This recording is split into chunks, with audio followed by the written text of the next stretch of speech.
She's an advocate for access to quality health care, a student of socioeconomics and equity, and a seeker of equality in justice and among humanity.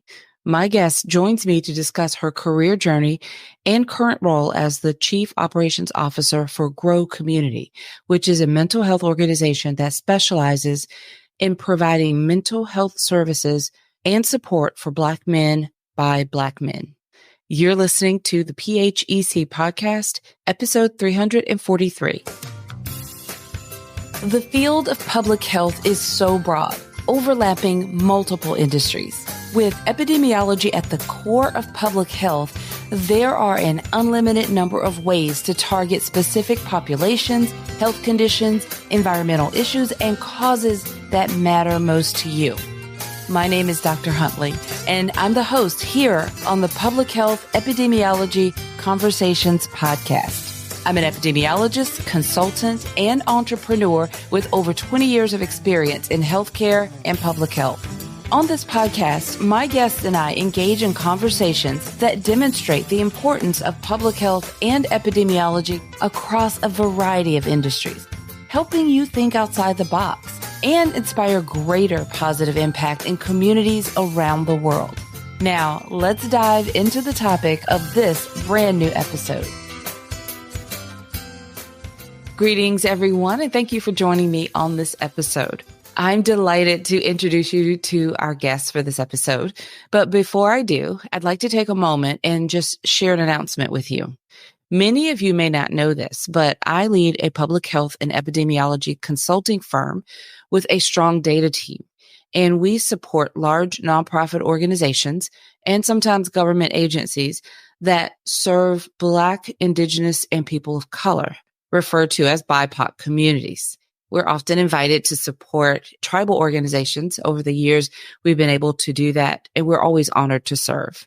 We help our clients communicate their data and health information in plain language to the communities they serve. This type of support builds and strengthens relationships between the organizations and the individuals within the community. Some examples of the support that we provide include comprehensive toolkits, fact sheets, custom reports, community health profiles, as well as data-driven workshop facilitation that engages community leaders on specific disease and health-related topics that are most pressing within that community. Now, right now, we have capacity to take on 2 new clients. So if your organization serves BIPOC communities or is genuinely interested in building relationships with BIPOC communities, then please reach out to us through our website, drchuntley.com, and we'd be happy to meet with you and explore how we may be able to support your organization. Now, the links are going to be provided in the show notes for this episode to connect with us. So I look forward to speaking with you and see if we are able to support you in some way. Now, my guest on this episode is Selena Smith. She joins me to discuss her career journey and her current role as Chief Operations Officer for GRO Community, which is a mental health organization specializing in providing mental health services and support for Black men by Black men. Now, I met Selena at the APHA conference last year. However, we quickly realized that we already knew each other through engaging on other platforms. Now, you'll hear us talk about this when we're during a conversation, but we were on stage together on Clubhouse. Does anybody remember Clubhouse from the early days of the pandemic? Everybody was there at that time. Well, we also have a mutual friend in common, Dr. Jasmine Ward, who founded Black Ladies in Public Health. Shout out to Black Ladies in Public Health. If you're not familiar with that organization or Dr. Jasmine Ward, that you connect with them, we'll provide that link in the show notes as well. But Jasmine and I she would also often talk to me and mention Selena. So I've heard about Selena through those conversations, but then I got a chance to put her face to the name and the voice, because of course, when we were back in Clubhouse, it was not a face-to-face, it was a virtual audio platform. So at any rate, we've got all these different avenues where we're really already connected. All of that to say, when we met in person for the first time, it didn't feel like meeting a stranger. It was much more like greeting an old friend. We engaged in conversation that was soulful And what I mean by that is we quickly realized there was this interconnection that just felt really strong. And we realized that we're carrying too much personally, professionally, and it really wasn't okay. It was really impacting how we do everything. So in that brief conversation, we just really seemed to, what she was sharing just resonated with what I was already dealing with. And then she began to talk about how we're coping. And I felt very exposed because it was like when you go through these things and you're sometimes so busy moment to moment. I did a lot of traveling at the end of, well, really all of last year. A lot happened. And I was just in a time where I was just personal life, professional life, just doing all the things, trying to keep up. And we think we're doing all right until a conversation like that, what I had with her was just kind of, oh my goodness, I needed to take better care of myself. It was just really a very soulful conversation to have, the first time you're meeting someone. However, it was wonderful. Have you ever listened to someone vent a little bit, or, they're just kind of talking about whatever it is, or they're venting a little bit about what's going on in their personal and professional world, and it resonates with you because you're doing the same thing? Like, you've ever had that kind of moment? That was me and Selena. So you'll also learn that Selena is one of those strong women who hold things up in the background so that others look great in the spotlight. Now, think about that for a moment, because a lot of you may be the person in the spotlight, usually in the spotlight, up front, the go-to. And then some of you, this may resonate with you because you're always that person in the background. You know that you are a valuable, strong pillar, but people don't know who you are. And you may or may not be okay with that. Usually people that thrive in these roles know that that's what it is and they're okay with it. But it's really easy to overlook those strong people who they literally work tirelessly in the background of events, programs, and businesses. These strong background team members are usually happy to support in this way and often feel called in this way to serve, more of a calling for them. I really get it. And I admire that. I feel in a lot of places in my life, that's me. And a lot of my professional work, that's me. I also think that it's great to shine the light on those foundational professionals. And I think Selena is one of those people. She's amazed. And I think you will be amazed by her background, her expertise, and her wisdom. Now, if you listen carefully, you'll receive some inspiration and encouragement. I know I certainly did. Selena is a great resource for public health. I think that all of you will find this episode filled with interesting and valuable insights. So let me fully introduce Selena now, and then I'll connect our conversation. Selena E. Smith, a Chicago native, has over 20 years of experience in public health, health education, and administrative experience in pipeline programming, higher education, nonprofit, and public sectors. She is the Chief Operations Officer for GRO Community, mental health organization that specializes in providing mental health services and support for Black men by Black men. Prior to GRO Community, she served as the Senior Associate Director for the University of Illinois, Chicago, which is UIC, Urban Program Resource Center, which focus explicitly on these related initiatives. She is passionate about ensuring the support needed to educate underserved and underrepresented populations is present and available. She's an advocate for access to quality healthcare, a student of socioeconomics and equity, and a seeker of equality, injustice, and among humanity. Selena has developed programming and shaped environments by acquiring and managing resources to help in areas most needed. She has actively pushed for increased access to healthcare for underserved families internationally, nationally, and locally. She has witnessed the environmental culture of Chicago change, where lifespans are shortened and longevity is denied because of gun violence and other preventable social issues. Selena built her professional career at UIC, working tirelessly toward the mission of increasing the number of minority health professionals and practitioners who can serve within the identified health professional shortage areas. She has done this work without borders, allowing herself to impact places and spaces nationally. She has fostered relationships and established partnerships across communities, educating and steering people toward making informed, educated, health-conscious decisions. I can't wait for you to get to know her. So let's connect my conversation with Selena right now. Well, hi, Selena, and welcome to the podcast. How are you? I am well. How are you, Dr. Huntley? I'm well. We were chatting a little bit before I hit record, and I was telling you it's been a kind of a long podcasting day. We've done a lot of talking today. I was to batch up my interviews in one day, but I've been excited to have this conversation with you. Well, I am happy to be here. I'm so glad. I met you face to face when we were in Atlanta a few months ago, and we had another friend. We have a mutual friend in common. We were just chatting along, and then it was toward the end of the conversation, it kind of hit you, and you're like, "Oh, Dr. Huntley, I follow your stuff." It hit me. I was like, wait a minute. We had a conversation. I was on Clubhouse with her and Black Ladies in Public Health. And it was just like everything all came full circle. And I was like, it's Dr. Huntley. I follow her on LinkedIn.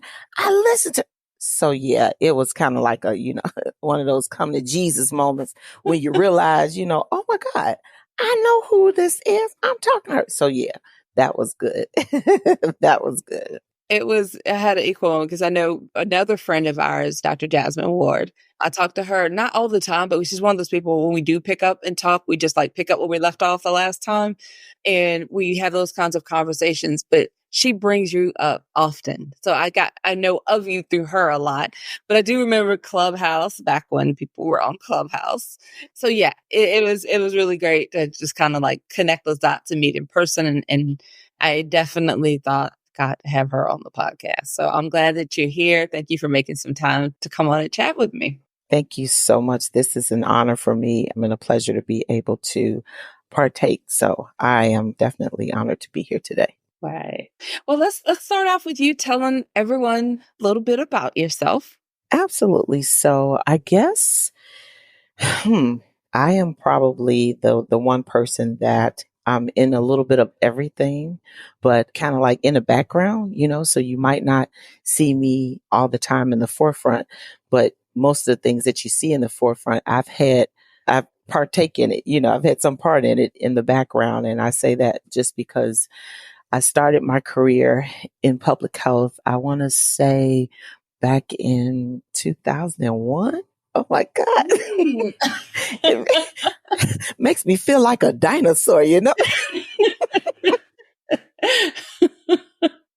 But I came to know of public health back in 2001 when I started working at the School of Public Health. And so I started there as an administrator. And my charge then was to run the functions that allowed students underrepresented, underserved, to be admitted to the School of Public Health and then get through that master's degree program. So I was managing grants and doing some of the administrative work to ensure that the funding that we received to support these students, we were being forthright and making sure that we did everything that we needed to do. And my life in public health honestly just evolved because you can't be in something like that and not really become vested in it, right? So I started attending APHA and I really started to come into the knowledge of public health is everything, right? So you've got medicine, people that want to go, I want to be a doctor, I want to be a nurse, but you have people that want to go into medicine that may not necessarily want to be doctor or nurse, but don't know how to articulate that. So I found myself growing in that field because once I learned that public health it's the preventive care, right? That we have to do in order for us to be well. So I then learned that I had a voice as an advocate for this thing called public health because a lot of times folks don't know what it is, let alone the varying disciplines that are within it, right? Like epidemiology, biostatistics, they don't know what those things are, but I took it as a charge for me to be able to bring people into the knowledge of it and just to be a voice for those people who don't have health care, or people that are being taken advantage of or not receiving the type of care or service that they should. I feel like I own that. And so that became my role within the Black Caucus. And I think that was the thing that really kind of like catapulted. So once I became active in the Black Caucus, I just took off. Yep. So I was a Black woman with a cause. Well, keep going. I want to hear more. Like, tell me more about, like, how did you go from there? What work did you do in there, and how long have you been in there? So I came to know the Black Caucus by way of the American Public Health Association. That was back in 1999. And when I think about it, it was actually in 1999 when I started at the School of Public Health. It wasn't 2001. It was 1999. I joined the American Public Health Association, and I joined the Black Caucus, and I became the national planning person. So I was planning our meetings from Chicago across the country. So I'm talking like the scientific sessions, planning our Hildreth Poindexter Award, dinner and ceremony, arranging for students to be there, be present at the meeting, all of these varying roles. This is how I started. I got to the point where I went from the planning person to the treasurer, from the treasurer to the vice president, from vice president to president-elect, from president-elect to president. Oh, and somewhere in between there, I was a board member too. I think I was a board member between treasurer and vice president. But I said all of that to say that I have served every role within the Black Caucus leadership. And as a result of that, I became more involved in the American Public Health leadership. The Black Caucus is the first caucus established within APHA. So we were established in 1968. And becoming a part of that was, for me, it was almost like a rites of passage. Like I've been given this opportunity. They stand for equity. We're not going to allow people to look over us. We're going to stand for equitable health care for people of the African diaspora. And so it was a fight that needed to be fought. And I was a willing vessel to stand in that position. And I can say today with compassion and love that I am still in that fight, right? And so to add to that now, not only am I still a part of the Black Caucus of Health Workers, but I am now a board member for Black Ladies in Public Health, which I feel like it dials in on, it's not just broad anymore, right? Where I'm focusing all across the African diaspora board. Now I'm talking specifically about health issues related to Black women. And so, as you get older, those things become more important, because when we're younger, we just go, go, go, go, go, go, go. We do, because that's how we're built, right? I don't know if I even know what the word no means, because I don't use it very often, because I have a servant spirit. So I'm always looking to help or to be there or to support. Because of that, I find myself in a lot of spaces and places where if I can't bring value, then I'm going to step back, right?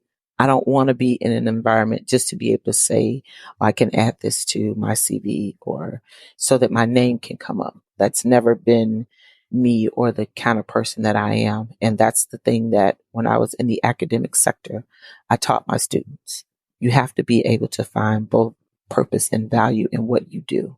The people that you service in whatever area of public health that you go in, even if you're doing a dual type thing where you're in medicine and public health, you have to be able to bring value to whatever circle you're in. Not looking for somebody else and what they can bring, but looking to make sure that what you're contributing is significant to the cause and the purpose for what you're doing. So that's been pretty much my career, my life. Didn't know that I was going into public health when I started college. I actually have an undergraduate degree in industrial architecture. Really? So I have an art brain. But while in college, in order for me to get through college, some of us have to work, right? Right. So I started working at the university. They had student jobs, right? So I'm looking on the list. I'm like, okay, this is an admin job. I'm trying to find things that I can do that's not going to be so pressing on me as I try to finish this coursework, right?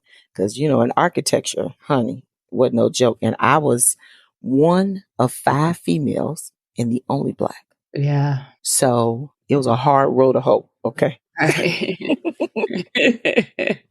But in that process of being in administration, I found my niche. I was like, I like this. I can organize things. I can instruct people. I can tell people what to do. I can so by the time I graduated, I went right into a job working as an administrator at the university. And my mother was like, so you mean I paid all this money for you to go to school to then be? And I was like, well, I was passionate about it. I love it. And I had a side job doing it. But then when I got into administration, I decided that's how I ended up in public health, because it was an administrative role. But then once I got there, I decided to go back and get my master's degree in public administration with an emphasis in healthcare, executive leadership, and budgeting. So those were the 3 things that all of my classes, because it spoke to the work that I was doing right then in public health. So I am a public health person with a master's in public administration. Eventually, within the next 3 or 4 years, I'll have a doctorate in public administration. That's kind of like my goal, where I'm going. Thank you for sharing that, like the little nuances there. I think that there's a lot I can connect with your heart for public health and for your I can definitely feel that connection for your service and your servant spirit. And I can also see where you would be so strong in the foundation and the backgrounds of a lot of you're the strength of the structure that gives way for things to shine, programs, events, other people to kind of like lifting them up, so to speak. I can see that. Tell me about what you do now.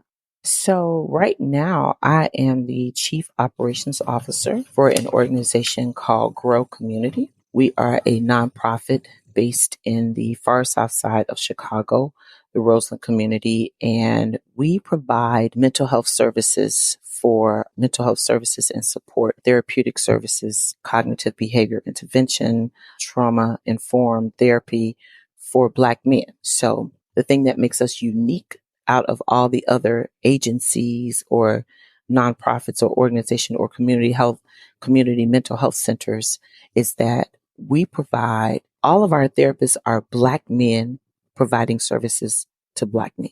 You don't find that anywhere else in Chicago or even across the country. All of our therapists are Black men, and they are the ones that provide the services for Black men. Our age range is, we start as young as 5 and we go up until about 65. The thing that I think is most heart-wrenching for me, our mission is molding boys and healing broken men. And so, as you know, being in public health, Black men are not running to get therapy. They're not running for therapeutic services. Black people in general, there is a stigma behind the whole concept of therapy, right? Just because of what? I ain't crazy. I don't Right. think I'm crazy. Exactly. That's it right there. I don't need that. I don't need no therapy. What you talking about therapy? So when you bring up that word therapy or even counseling, anything along those lines, people feel as if you're trying to imply something about them and or their condition, and that's not the case.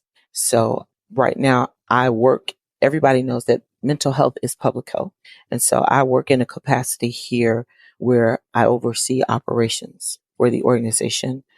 We're in Illinois, we're in Michigan, we're in Cincinnati, and we are strategically moving across the country, doing the work that we do here in Illinois in other places because it's needed. Yes. That's really great. I love hearing it. I think I saw something that you posted about that not too long ago on LinkedIn and stood out to me because of exactly what you say. And that's one of the reasons why I kind of chuckled when you say, I'm not crazy or all the things that rise up. Because I grew up hearing that in my family. And it's one of the reasons why we, meaning myself and my children who are all adults, but we speak more openly about it. Not that we tell all of our business, but people don't have a hang up with saying, oh, I go to see a physical therapist because I have a bad knee, or, oh, I'm on this medication regimen because I have diabetes, or, anything with their physical body.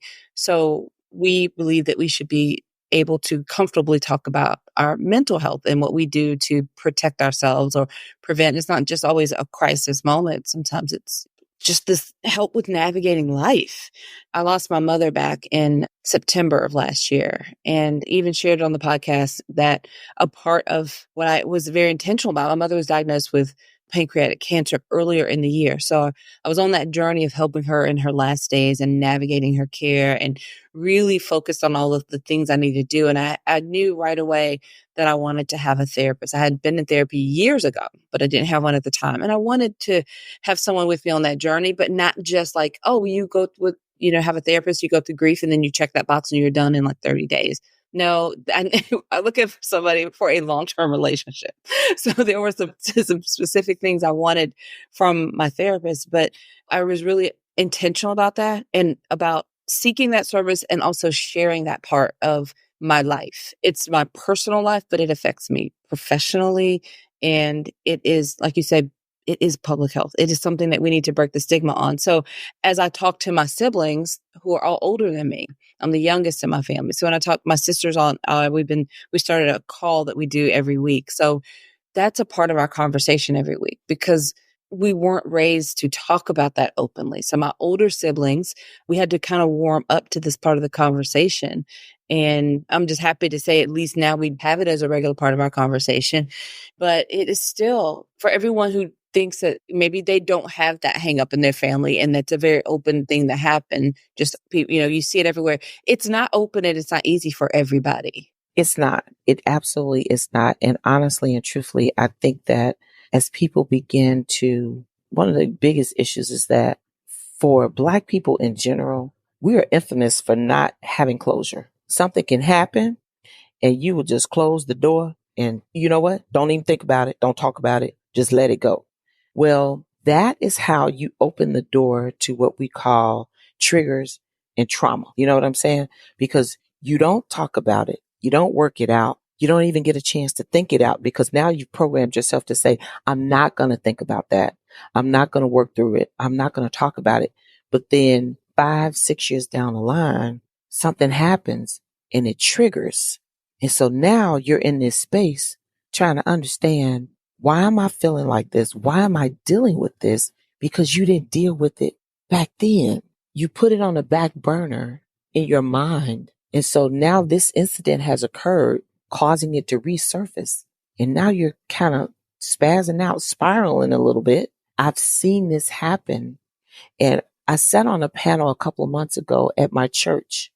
And I said to the people in the audience that we need to get beyond the concept, even in the Black church, that we don't see therapists. Just because I love God, I'm a Christian, I believe that Jesus died on the cross for my sins does not mean that because I have faith, that if I get a therapist, my faith is any less. God, that'd be like you saying, I don't need to go to a doctor. But you have to understand that God too created doctors as a form of being able to help us. So whether it is a doctor that sees us in our physical body, or if it's a doctor that sees us in our mental state, we should be able to have that conversation with somebody, because sometimes you just need an unbiased individual to listen to you and help you work through the things that are in your life without having knowledge of all of the players involved. That's true. Because we know sometimes in the church, if I'm at a church, I might have an issue with my husband, but I may not want to talk to you about that because y'all know my husband. Right. I might have an issue with my daughter, my adult daughter, or my adult son, but I may not want to disclose that because you know that person. And so I don't want to leave that conversation with you now having these preconceived ideas or judgments about me and whatever I said. So at the end of the day, when I finished that conversation, you would not believe the people that walked up to me that day to say to me, I really want to thank you because you freed me. And I was like, freed you from what? They were like, you don't understand the struggle that I was having because I wanted to go see a therapist, but I felt like going to see a therapist meant that I didn't have faith in God. I said, oh my, what are we doing here? I didn't even know that people were in this space or feeling this way. I had no idea that the things that God had given me to say that day would be something that would release someone or break a strong tie or a stronghold on somebody that needed to do this. So I believe when you and I saw each other in Atlanta, we were talking about this very thing about us being overwhelmed. It was just one thing here, one thing there, and having to be able to cope with all of this going on so that we don't break. Because if I break, That's exactly right. I walked away from that conversation thinking, like, really an awareness of, and that was the early phase of, in fact, that was when we were in Atlanta. It was just shortly after my mother had passed. And I was in this point in life where I was like, I had all this travel to go on. And that was the last trip in my agenda, where last travel bit. So when I got back home after Atlanta, I knew that I would be able to kind of exhale and breathe and lean into the grieving process and everything I needed. But when we talked about that, I was aware of how much I was carrying around and how much I was still trying to kind of holding it together, coping, and how dangerous that was. It started me on this path of kind of restructuring and being more aware and changing, really wanting to change that. I'm happy to know that it was refreshing for me to just know that, believe it or not, to hear it from you and to realize, like, you were carrying a lot of things and that other friends were carrying a lot of things. It was like, okay, it's not just me, but this is not okay either. Right. And all of us are these, we're the public health professionals that are exhausted because we're in our regular jobs in life, we're looking after everybody else. And at home, we're looking after everybody else.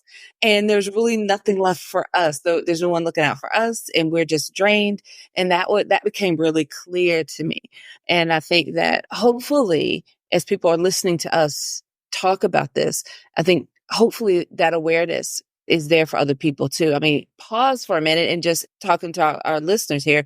Think about yourselves. Like, does any part of this resonate with you? Because this is not okay. We've got to look out for ourselves. I was about to say, the nurturer, we pour out because we're nurturing beings. And we as Black women, honey, we will function and operate on zero for so long. And here's the thing, we will know that we're operating on zero.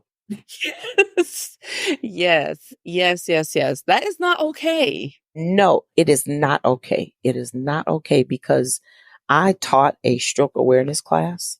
And in that class, the one population of people that had the smallest percentage of recovery rate was who? Just take a guess. Black women. Black women.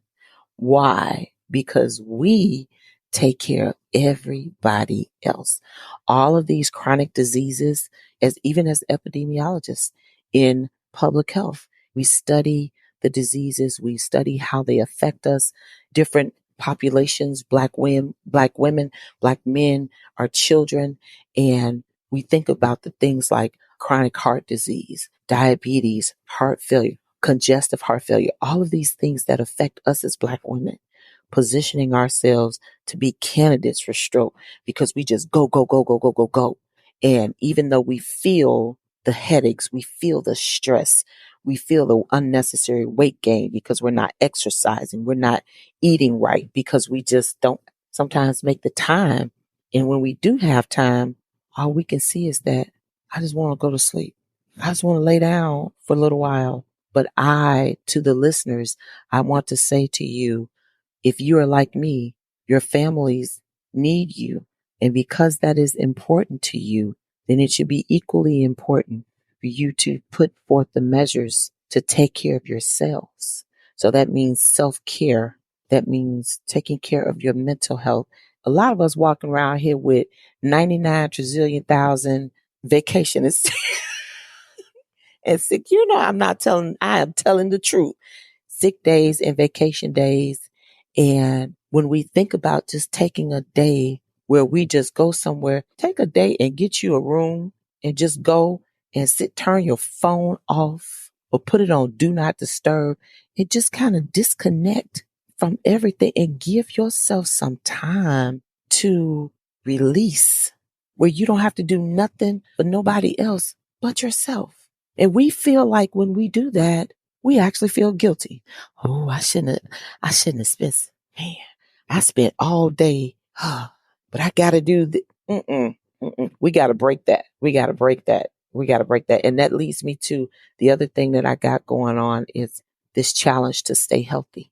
Yes. I want to make sure we kind of wrap up our time, but this is a perfect segue into that because I think that like myself included, I'm like very aware, like what do I do next? So this is a perfect way for people to connect with you and do something to kind of reverse some of this. So please share with us about that opportunity.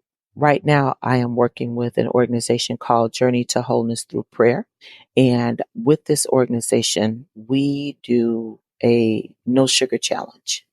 And right now, we are challenging ourselves to pull away from the things that we eat that create these unhealthy environments within our bodies, right? So as I mentioned earlier, public health is preventive care. Well, this is a preventive measure to help us stay healthier longer and live longer.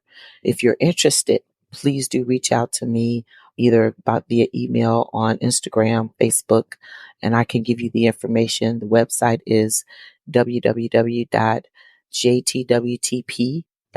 That's Journey to Wholeness Through Prayer.com. You can find the information there, but I want to encourage us to start eating better. If we do 7 minutes of exercise a day, there are apps that we can download that will instruct us through 7 minutes of exercise. You don't have to go to nobody's gym. 7 minutes will make a sizable difference in your life. Let's do what we can to try to change those statistics that are out there about Black women. This is one of the mantra that I'm carrying now in Black Ladies in Public Health. Jasmine and I, we are on a trajectory to try to make sure that Black women are healthier than they've ever been. I love it. I'm all on board for this. So, you gave me such a treat. This has been like a warm hug. I love the conversation. Felt like I had like a moment with my sister to kind of reconnect and recenter, refocus. You know, it's one thing to become aware of, okay, well, I'm carrying too much. Well, yeah, I'm doing this up, but now there's something we can do to kind of course correct. And I'm excited to know that that's a focus for Black Ladies in Public Health as well. Yes, it is. Of course, I'm going to have all the links to connect with you in the show notes, and I'll tell you all in just a moment how to get to that. But right now, I just want to say thank you, Selena, for taking time to chat with us today and put this episode together. It's been wonderful. I've truly enjoyed learning more about you and hope you'll come back and talk with us again in the future. Absolutely, Dr. Huntley. And I appreciate you for having me anytime that I can be of service or assistance or just coming together. It was good for us to just be able to talk and to come to the knowledge that it's not just you and it's not just me, but it's us together and we're supporting one another. Absolutely. Oh, I appreciate you. And I will be in touch. All righty. Take care. Be blessed.